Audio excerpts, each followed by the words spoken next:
ಪರಮಾತ್ಮನ ಸೃಷ್ಟಿಯಲ್ಲಿ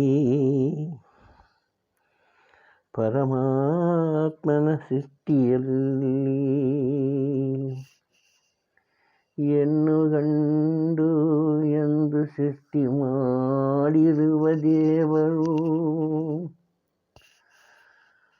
ಅವುಗಳನ್ನು ಒಂದು ಮಾನವನ ಮುಖದಲ್ಲಿ ಎರಡು ಕಣ್ಣುಗಳಿರುವಂಗೆ ಸೃಷ್ಟಿ ಮಾಡಿದ ಪರಮಾತ್ಮನಕ್ಕೆ ಈ ಉಸಿರಿರುವ ತನಗಾಳು ನಾವು ಪ್ರಾರ್ಥನೆ ಮಾಡಿ ಥ್ಯಾಂಕ್ಸ್ ಹೇಳಬೇಕು. ಈ ಉಸಿರಿರುವಾಗಲೂ ಆ ಪರಮಾತ್ಮನಕ್ಕೆ ಸದಾ ನಾವು ಥ್ಯಾಂಕ್ಸ್ ಹೇಳ್ತಾ ನಿತ್ಯ ಜೀವನ ಮಾಡ್ತಾ ಇರಬೇಕು. ಹೆಣ್ಣಾಗಲಿ ಗಂಡಾಗಲಿ ಇಬ್ಬರು ದುಡಿದರೆ, ಹೆಣ್ಣೇ ಆಗಲಿ ಗಂಡೇ ಆಗಲಿ ಒಂದು ಗಾಡಿನಲ್ಲಿ ಕಟ್ಟಿದ ಎರಡು ಎತ್ತುಗಳಾಗಿ ಸರಿಸಮವಾಗಿ ಹೋದರೆ ಆ ಸಂಸಾರ ನಂದಗೋಕುಲಾಗೆ ಇನ್ನಷ್ಟು ಮತ್ತಷ್ಟು ಬೆಳೆದು ಎಲ್ಲರೂ ಮೆಚ್ಚಿದಂಗೆ ಬಾಳಿ ಬದುಕಬಹುದು. ಇದರಲ್ಲಿ ಯಾವುದಾದರೂ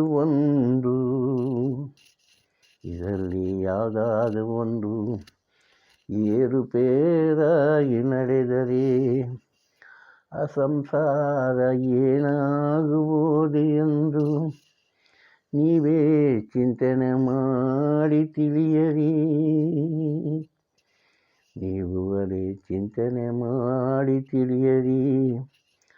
ಸಂಸಾರ ಎಂಬುದು ಒಂದು ಫೇಸ್ ನ್ಯೂಟ್ರಲ್ ಆಗಿ ಬೆಳಕನ್ನು ಉರಿಬೇಕೆಂದರೆ ಎರಡು ವೈರು ಬೇಕಾಗುತ್ತೆ.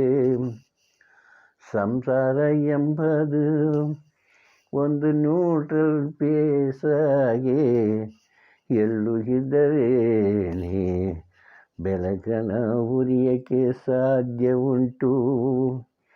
ಇವು ಎರಡು ಅವು ಸ್ಥಾನದಲ್ಲಿ ಅವುಗಳು ಉತ್ತಮವೇ ಆಗಿರುವಾಗಲೇ ನ್ಯೂಟ್ರಲ್ಗಿಂತ ಫೇಸ್ಗೆ ಅತಿ ಜಾಗ್ರತೆಯಾಗ ಹ್ಯಾಂಡಲ್ ಮಾಡಲೇಬೇಕು. ಅತಿ ಜಾಗ್ರತೆಯಾಗ ಹ್ಯಾಂಡಲ್ ಮಾಡಿ ಇಟ್ಕೊಬೇಕು. ಯಾಕೆಂದರೆ ಜೀವನ ಕಣ್ಣಿನ ಮೇಲೆ ರಪ್ಪೆಯಾಗಿ ಹೆಣ್ಣು ಮಕ್ಕಳು ನಮ್ಮನ್ನು ಮತ್ತು ಅವರ ಮಕ್ಕಳನ್ನು ಭದ್ರವಾಗಿ ಮಾಡಿ ನಮ್ಮನ್ನು ಅವರ ಮಕ್ಕಳನ್ನು ಭದ್ರವಾಗಿ ನೋಡಂಥ ಜವಾಬ್ದಾರಿ ಅವರಿಗೆ ಹೆಚ್ಚಿಗೆ ಇರುತ್ತೆ. ಅದು ಹೇಗೆಂದರೆ ಭೂಮಿಯನ್ನಾಗಿದ್ದಾರೆ ಹಲವಾರು ಬಿಲ್ಡಿಂಗ್ಗಳು ಎತ್ತರವಾಗಿ ಕಟ್ತಾ ಇರುತ್ತೀವಿ. ಆದರೇನು ಭೂಮಿಗೆ ಏನು ಆಗುವುದಿಲ್ಲ.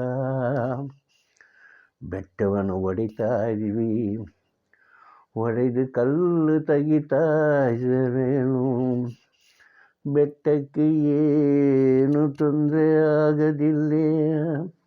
ಯಾಕೆಂದರೆ ಅಷ್ಟೊಂದು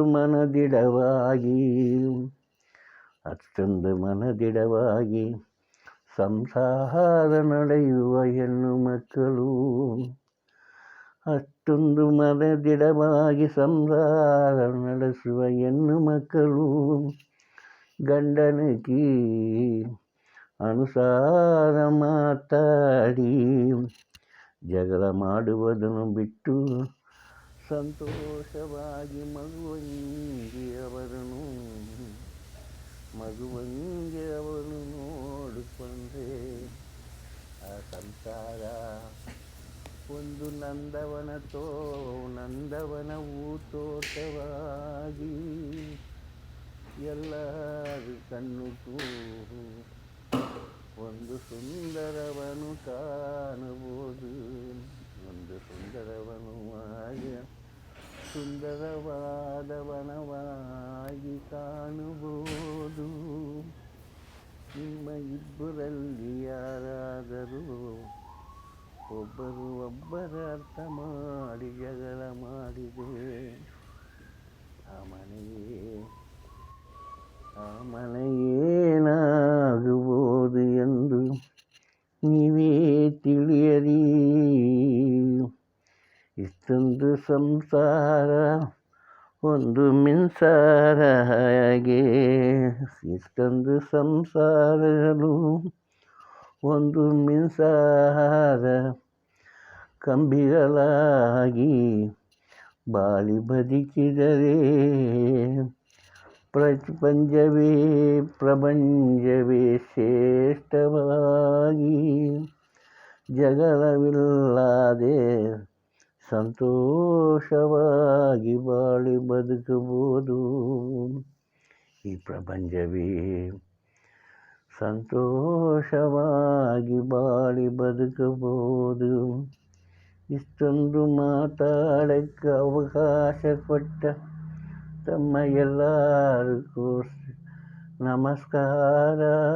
ಓಂ ಶಾಂತಿ, ಓಂ ಶಾಂತಿ, ಓಂ ಶಾಂತಿ.